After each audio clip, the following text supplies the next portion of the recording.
I use a lot of powders which make your skin matte. Otherwise, I have a very greasy skin. I don't sweat that easily, but I have a greasy skin. So I use a anti shine powder, Alright. translucent powder. One habit you always follow for clear and glowing skin in summers.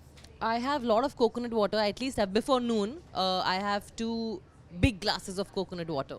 Any DIY face mask for summer that's worked for you? And So I like because it's summer, so I like putting everything very cool on my face. So I generally just use a ice cube on my face. I run an ice cube on my face, and you suddenly feel very fresh. And sometimes, if I have the time, I just put coconut and cucumber juice. I mix it, and I put little bit of dahi, and I just put it on my face. your go-to summer hairstyle?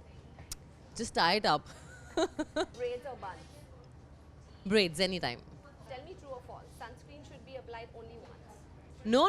I put sunscreen twice or thrice a day for sure, and it is very important. People generally think sunscreen is only for when there is summer and when there is sun. No. I put sunscreen in winter also. That also twice, thrice. So it's a myth that you have to put sunscreen only to cover yourself from sun. It's not that. You have to put it in winter also. Sunscreen is very important. Hi, this is Karishma Tanna. Please like, share, and subscribe. Be beautiful.